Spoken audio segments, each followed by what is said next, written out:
I can't. You're under arrest.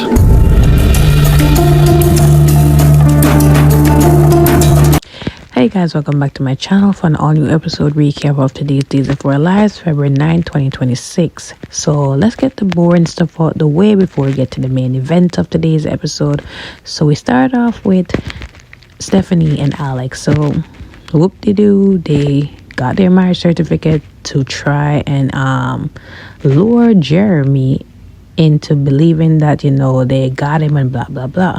Now Jada was there to witness it all because I guess this was really that important for her to not be doing her main job as commissioner at the police station, tending to other cases, when, you know, this, I guess it was more important for her to really like be focused on. And I'm just saying, like, what a waste of resources, what a waste of time, resources, and the fact that they do not have no concrete evidence to link to Jeremy, the fact that they are wasting everybody's precious time but not having the right suspect, and the suspect is out there still watching, plotting to find them out at any point, search them out at any point, go to their house at any point, because they bugged the room and none of them have the common sense to really look.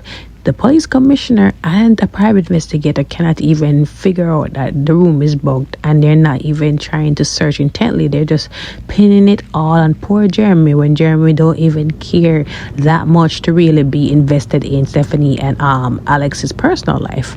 Like, it just boggles me. But anyways, they have their marriage certificate, and they're happy they did it, even if it was just to lure Jeremy into what they're doing.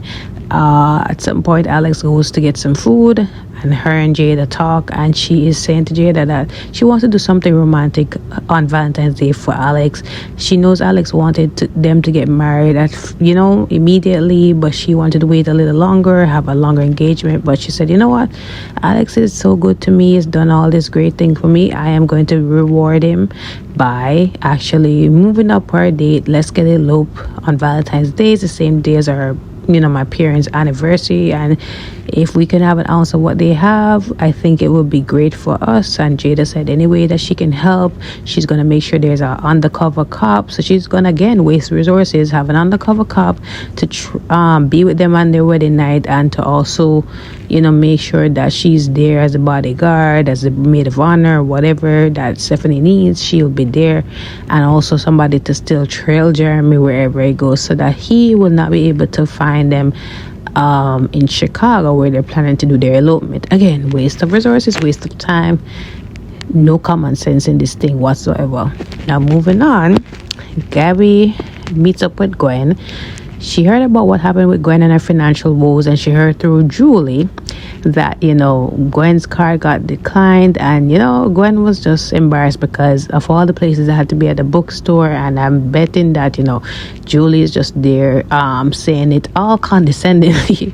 You know how Julie feels about Gwen at this point. So the sheer thrill of her seeing her card get declined, I mean, I think if I were Julie, I would be saying, like, it could have happened to a better person. At this point, Gabby wanted to help her out, but it came with a catch. She did give her back the check that she paid Gabby to make the dress for Leon Harvey's almost wedding. Now, she didn't remember that she gave Gabby this money, and she thought that Dimitri froze the account before she could get any cash. So Gabby said she was lucky enough to do it before Dimitri done that. So she wanted to give back Gwen because she didn't make the dress, but it comes with a little catch. She wants her to just connect with Vivian, because she wants to know furthermore, what did Vivian do with Stefan? Did she really take him and hold him against his will? She also told Gwen what happened, that he's confirmed to be dead and that he was actually against his will by his own mother. So she really wants to find out more information if Gwen can do that, since she's close to her, since she know people in Alamania, she can maybe get some information. She says that she'll try her best. I really don't know if Gabby says that she's over Stefan, which she's not, and she has that closure. Why does she want to prod even further about this? I don't understand. Now she comes later on to home, and she talks to Rafe, and she's getting ready for this vacation with Philip, and Rafe asks her again about any example of any handwriting that Stefan may have left her, and she said she hasn't gotten to it because she, can't wrap her head around what has really happened to Stefan, and he understands, but she understands how important it is for investigation, so she said that she'll look through it.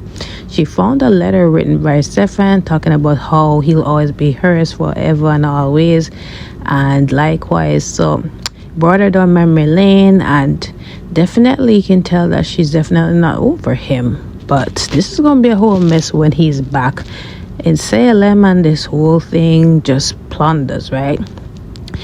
Now, Rafe and Eli, they're going over their findings because they just can't believe that, even though it's confirmed that, Dimitri's fingerprint are all over that tablet that was used in the Demera kidnappings, it still don't make sense because he's already filthy rich. He has the Von Leuschner fortune. Why would he want to get his hand on the Demera fortune? And they're thinking maybe Megan is behind it. Maybe Megan wants to be, getting her hand on all of the Demera fortune. They're just trying to figure out what's really going on. Now, they talk about Stefan and that he confirmed it with Gabby that he is dead, and that, if he really didn't send over those divorce papers, once they get that confirmed proof from a handwriting expert that he actually didn't sign over those divorce papers, Gabby is set to inherit a huge portion of the Demera fortune once Stefano's will is probated. Now, that definitely is going to really be an eye-opener. I wonder how is that going to make Gabby feel at the end of the day. The next scene, we see the moronic, buffoonish Alex coming over to bother poor Jeremy while he was just there minding his own business, getting a drink and not bothering nobody, but he has to go over there to really pick a problem, really antagonize the man when he's not even looking at nobody. All you had to do was get the food, avoid him at any cost, and move on. But no, you had to pick a fight with him. You had to accuse him furthermore of doing things that he did not do, right? I just really can't wait till this unfold, and then they find the real person, and then they're gonna look all so stupid for accusing Jeremy. He did tell Julie earlier that because of everything and because the cops are at the door and Julie's uncomfortable, Jeremy at some point just go out and go have a drink because he's just really tired of it. He's just ready to leave out of Salem.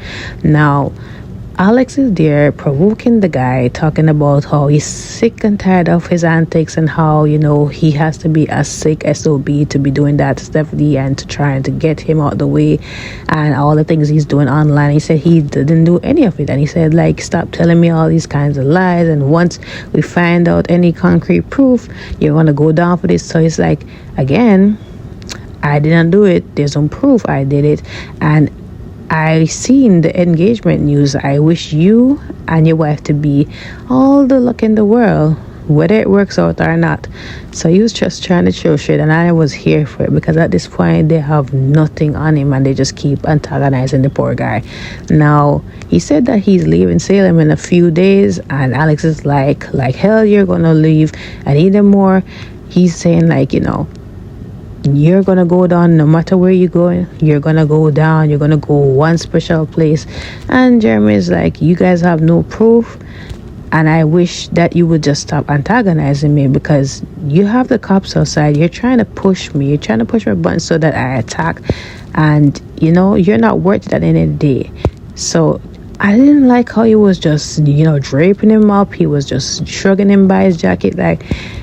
I really wanted Jeremy for one time to just connect him, but I know that if he did something, Jada and the cops would have arrested poor Jeremy and tried to fling the book at him unnecessarily. So I'm glad he kept his calm, especially under this kind of duress, because he didn't do anything, and to be constantly blamed or accused for something he didn't do, it can definitely get somebody upset.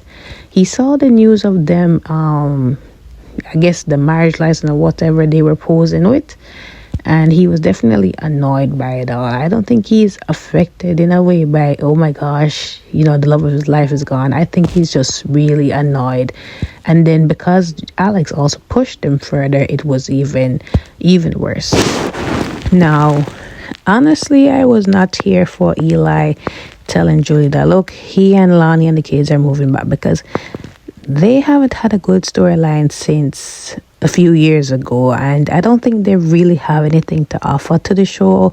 They need something interesting going on with them apart from Eli is there to do FBI work. And yeah, what is Lonnie doing, honestly? Because Lonnie was interesting when there was a storyline with her being a cop and the whole thing with her and Stefan and Gabby. That storyline was very interesting back in the day, but what are they gonna do with them? I would love to see people of color, families of color on the show, to be honest, but yeah, what are they gonna do with them? Hopefully nothing to mess up their family or their marriage, but something interesting about them.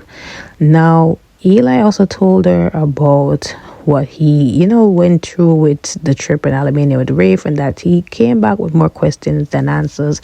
And because of their work in Albania, the FBI heads of staff are wanting him to come back to Salem. So Lonnie agreed, and the kids are excited, and that was really it. Julie's over the moon to have her grandkids, great grandkids back in Salem, especially since Doug has passed, and Doug would have loved it. So yeah, that was really it with them. So Leon Dimitri, right? Dimitri comes back over after he's been rejected by Leo the first time, and he was in his bed for too long, and Leo didn't come back. He came back knocking, and Leo's like, haven't you got the gist that, okay, you're not supposed to be here, I don't want you here? And Dimitri said, look, I need to talk to you face to face. And he said he's afraid of that because he doesn't want it to be even something more, and they end up in bed. And Dimitri's like, I promise you it won't get to that. So he opened the door, he talked to him some more, and he said, look, I understand that I'm being too pushy and all of that, and I'll step back, but how about we go on a dinner date or something like that to kind of just put everything on the car, put all the cards on the table, and make sure that we can move forward, have some closure. So Leo begrudgingly agreed. They come out there in the square and they're holding hands, and that's pissing going off. And also Gabby, who happened to be there, and Gabby even told Rafe about it, because Rafe was even asking, where is he right now, because I really need to speak to him, right? So at some point, back to Leo and Dimitri, right? They're sitting down, and Dimitri said that since he has been, taken away, he has thought that, maybe Leo is there waiting on him, still has the same feelings for him. And Leo said, yes, like, as much as I don't want to admit it, I still do love you, I still do have feelings for you. And I spoke about this with my therapist, and my therapist always said, be true to your heart, be true to your feelings. And regardless of whatever is going on, you just need to just own up to that. And Dimitri was relieved to hear him say that. And Dimitri said to him, so what do you want to do? Like, should you just take her advice? So before they could even talk further on that, Rafe comes there, and Rafe says, Dimitri. And Dimitri's like, can't this wait? We're on a date. So he's like, no, I can't wait. You're under arrest. So, imagine Gwen's face over there smiling off that her plan has succeeded, and Dimitri's gonna go down for, him being a possible accomplice to Peter for this kidnapping. I do hope that it does turn around, because, as much as Gwen deserves some kind of payback, she's gone too far with regards to Leo, because she's trying to be bitter and, scornful about this whole thing. But let's see how this goes. Comment below your thoughts on today's episode. Guys, don't forget to like, follow, and subscribe to my channel. I will see you guys tomorrow.